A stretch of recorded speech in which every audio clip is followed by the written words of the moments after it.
कुमारी सैलजा जी, Bhupesh Baghel ji, TS Singhdeo जी,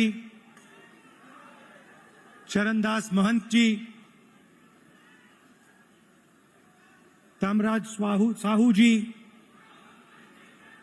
दीपक बैद जी, फूलो देवी नेताम जी, छत्तीसगढ़ के मंत्री, एमएलएज, हमारे प्यारे पार्टी के कार्यकर्ता, बब्बर शेर,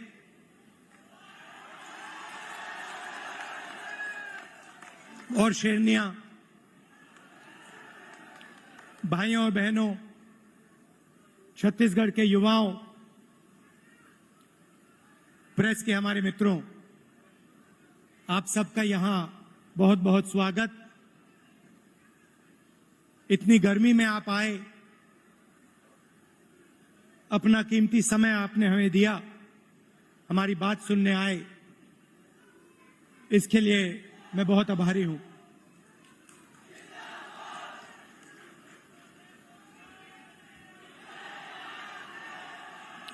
कुछ ही महीने पहले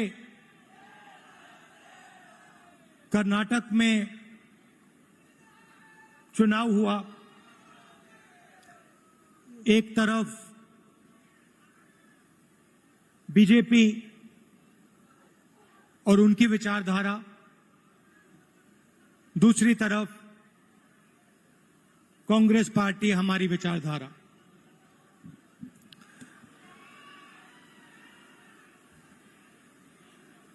उनका काम लोगों को बांटने का, नफरत फैलाने का, हिंसा फैलाने का। हमारा काम लोगों को जोड़ने का, नफरत के बाजार में मोहब्बत की दुकान खोलने का।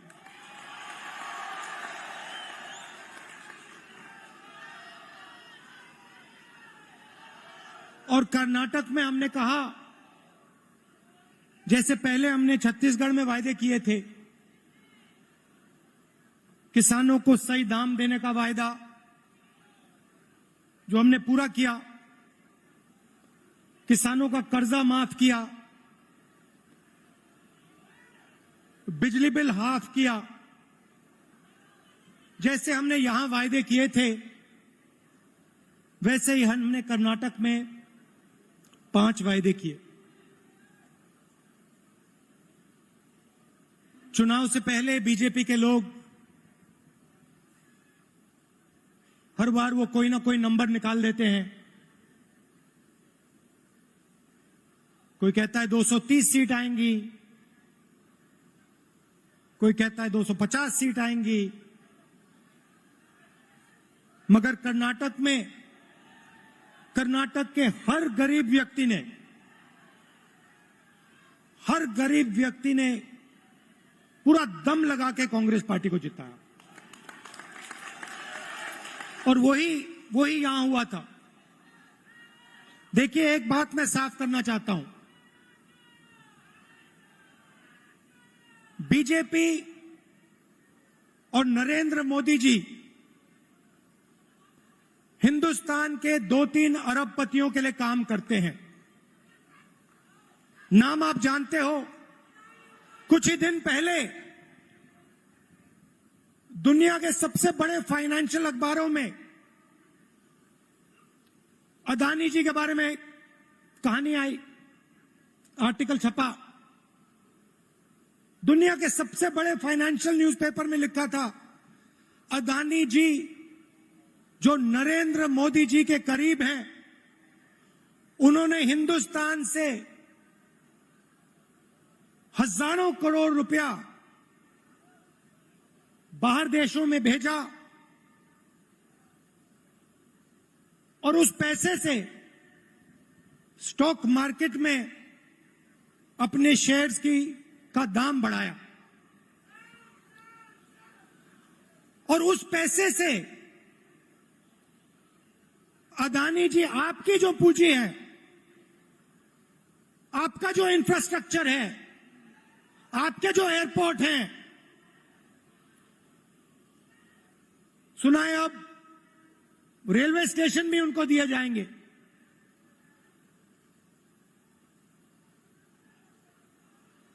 पूरा का पूरा एक व्यक्ति के हवाले किया जा रहा है। और मैं साफ कहना चाहता हूं कि चाहे वो कर्नाटक की सरकार हो, छत्तीसगढ़ की हो, राजस्थान की हो, हिमाचल की हो, और जो अभी आने वाली हैं तेलंगाना, मध्य प्रदेश, ये सारी की सारी सरकारें गरीबों की सरकारें होंगी, अदानी की सरकारें नहीं होंगी।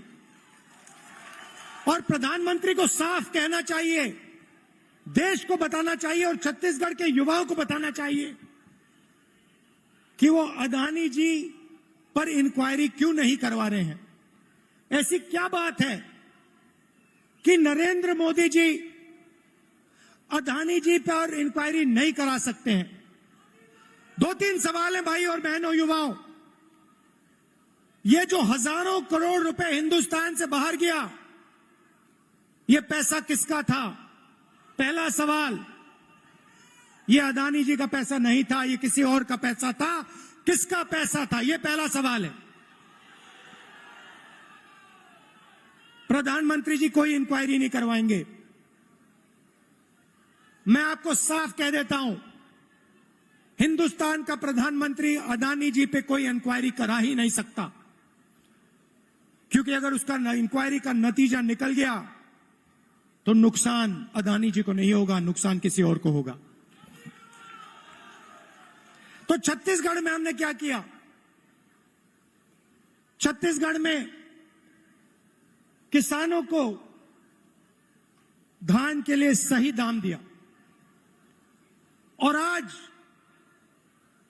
आप सारे प्रदेशों को देख लीजिए, लिस्ट निकालिए, सवाल पूछिए, धान के लिए सबसे ज्यादा पैसा कौन से स्टेट में मिलता है? जवाब मिलेगा छत्तीसगढ़, छत्तीसगढ़, छत्तीसगढ़।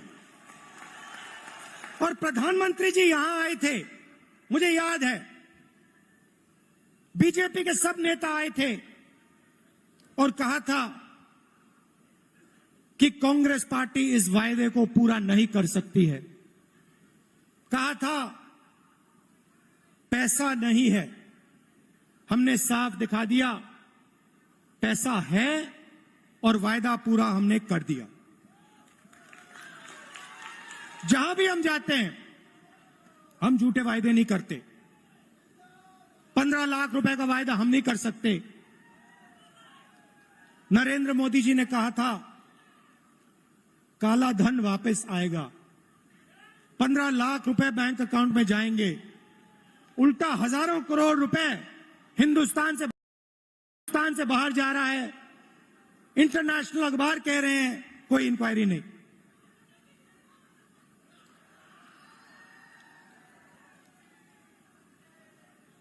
तो अब छत्तीसगढ़ के युवा जो हैं,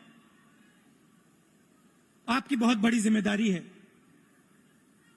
और हम चाहते हैं कि आप प्रदेश को चलाने में, राजनीति को चलाने में आगे आए। आपको पीछे नहीं रहना चाहिए। आपकी जो नई जनरेशन है, भविष्य आपका है। आने वाले समय में छत्तीसगढ़ आपका है और आपको आगे बढ़ना पड़ेगा। और इसीलिए हमने राजीव युवा क्लब आपके लिए बनाए हैं। हर क्लब को 1 लाख रुपए, 3 लाख युवाओं को क्लब में हमने जोड़ा है। और ये ऐसे नहीं जोड़ा है, मैं आपको साफ बताना चाहता हूं। हमने इसलिए जोड़ा है कि आप इस प्रदेश को चलाने में आप भाग लें। और हम आपके लिए राजनीति के दरवाजे खोलना चाहते हैं कि कुछ ही सालों में आपके बीच में से छत्तीसगढ़ के एमएलए, प्रधान, नेता चुन के आए, इसलिए हमने यह काम किया है। दो तीन चीजें मैं और कहना चाहता हूं। जो हमारे आदिवासी भाई हैं, आपके लिए हमने पैसा कानून लाया, आपकी जमीन की रक्षा की। मैं आपसे एक बात कहना चाहता हूं, हम आदिवासी शब्द का प्रयोग करते हैं। आदिवासी का मतलब जो हिंदुस्तान के ओरिजिनल मालिक हैं। आदिवासी का मतलब इस देश की जो जमीन है, जो धरती है, उसके सबसे पहले आप मालिक थे। मतलब आपकी जमीन पर, जंगल पर, जल पर आपका हक बनता है। बीजेपी ने एक नया शब्द निकाला है, वनवासी। इस शब्द का बिल्कुल दूसरा मतलब है। हम चाहते हैं कि आदिवासी युवा जो भी सपना देखना चाहें, देखें और उस सपने को पूरा करें। डॉक्टर बनना है, इंजीनियर बनना है, बिजनेस चालू करना है, लॉयर बनना है, जज बनना है, मैन्युफैक्चरिंग यूनिट शुरू करना है, सब चीजों में आपको शामिल होना चाहिए। वो चाहते हैं कि आप जंगल में ही रहें, आप जंगल के बाहर ना आए। शब्द के पीछे सोच है भाई और बहनों। उनका कहना है कि आप पहले हिंदुस्तान के मालिक नहीं थे, आप जंगल में रहते थे और आपको जंगल में रहना चाहिए। हम कहते नहीं, जंगल का हक, जमीन का हक, जल का हक आपको मिलना चाहिए। मगर जो भी आप सपना देखना चाहते हो, जहां भी आप जाना चाहते हो, वो सपना आपके लिए पूरा होना चाहिए। यह फर्क है विचारधारा में।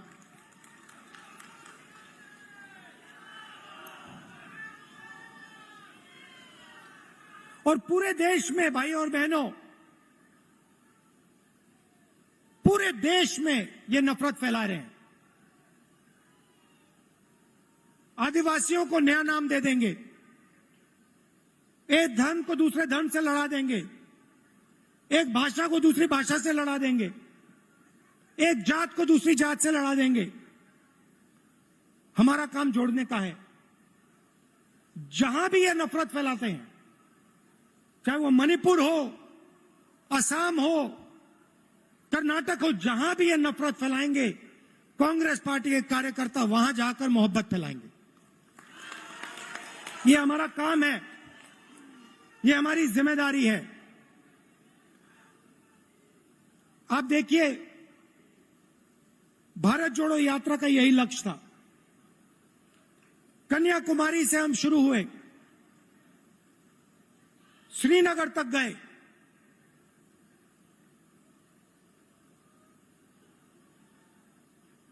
मीडिया में इन्होंने, बीजेपी के लोगों ने हर रोज ये कुछ ना कुछ उल्टा सीधा बोलते हैं, नफरत फैलाते हैं।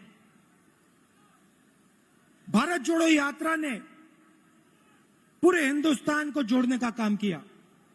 हर धर्म को, हर जात को, हर भाषा को हमने याद दिलाया कि आप सबसे पहले हिंदुस्तानी हो और आप सबको एक साथ मिलकर, मोहब्बत के साथ, इज्जत के साथ रहना है। ये यात्रा का मैसेज था और ये बहुत गहरा मैसेज था, नया मैसेज नहीं था, बहुत पुराना मैसेज है। सदियों से यहां पे छत्तीसगढ़ में और बाकी प्रदेशों में लोगों ने ये मैसेज दिया है और यही कांग्रेस पार्टी का और हिंदुस्तान का डीएनए है। हम जोड़ते हैं, वो नफरत फैलाते हैं। हम किसानों के लिए, मजदूरों के लिए, छोटे व्यापारियों के लिए काम करते हैं, वो 2-3 अरबपतियों के लिए काम करते हैं। कुछ साल पहले मैंने बघेल जी से एक बात कही। मैंने कहा जहां भी मैं जाता हूं, मैं युवाओं से पूछता हूं, आपके सामने सबसे बड़ी मुश्किल क्या है? बीजेपी ने जो हिंदुस्तान की रीढ़ की हड्डी है, आर्थिक रीढ़ की हड्डी है, उसको तोड़ दिया है।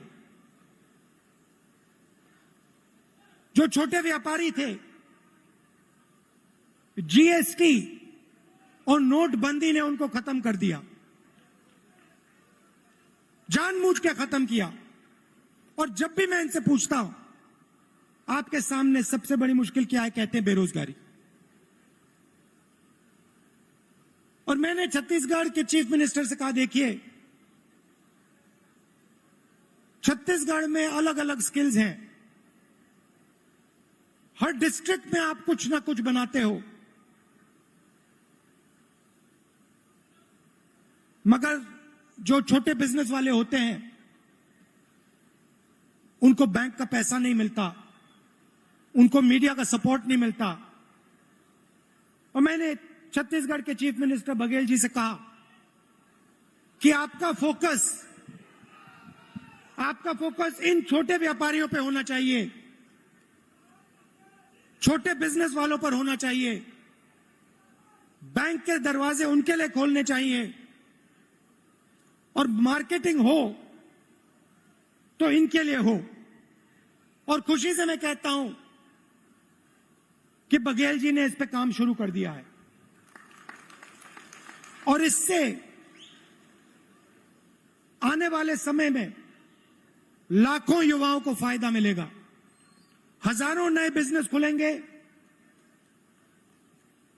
और लाखों युवाओं को रोजगार मिलेगा। देखिए, आपको सिर्फ छत्तीसगढ़ की नहीं सोचनी है।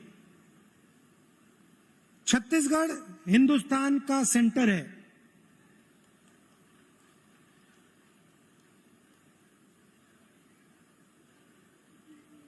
बंगाल से गुजरात कोई जाता है, छत्तीसगढ़ से निकलना पड़ता है। आप सेंटर लाइन पे हो और आपको देश का लॉजिस्टिकल सेंटर बनना चाहिए कि आप इंफ्रास्ट्रक्चर तैयार करिए कि छत्तीसगढ़ हिंदुस्तान का लॉजिस्टिकल सेंटर बने। जो भी माल बंगाल से गुजरात बाकी प्रदेशों में जाए वो यहां प्रोसेस हो, यहां से निकले एयरपोर्ट से। आप बाकी दुनिया को छत्तीसगढ़ से जोड़िए, सिर्फ हिंदुस्तान को नहीं, बाकी दुनिया को आप एयरपोर्ट से जोड़िए, छत्तीसगढ़ को जोड़िए कि हमारे जो युवा हैं, छत्तीसगढ़ के जो प्रोडक्ट्स हैं वो पूरी दुनिया में जाएं, सिर्फ हिंदुस्तान में ना रहें। मुझे लगता है कि छत्तीसगढ़ की सरकार ने बहुत अच्छा काम किया है और आने वाले 5 सालों में भी यहां पे छत्तीसगढ़ की सरकार, कांग्रेस पार्टी की सरकार जबरदस्त काम करने जा रही है। कार्यकर्ताओं से मैं कहना चाहता हूं, आप हमारी रीढ़ की हड्डी हो, आप हमारे विचारधारा के लिए लड़ते हो। छत्तीसगढ़ में आपने हमें जिताया, राजस्थान में जिताया, कर्नाटक में जिताया, हिमाचल में जिताया, तेलंगाना में जिताओगे, फिर से छत्तीसगढ़ में जिताओगे, मध्य प्रदेश में जिताओगे, राजस्थान में जिताओगे।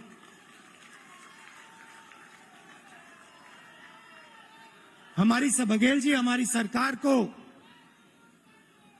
हमारे कार्यकर्ता की रक्षा करनी चाहिए। करती है, मगर और डट के जो हमारा कार्यकर्ता है उसे लगना चाहिए कि मैं कांग्रेस पार्टी का कार्यकर्ता हूं, मैं कांग्रेस पार्टी की विचारधारा के लिए लड़ता हूं और मरता हूं। देश को आपकी जरूरत है। नफरत से देश आगे नहीं जा सकता है, हिंसा से देश आगे नहीं जा सकता है, अर्थव्यवस्था नहीं बढ़ सकती है।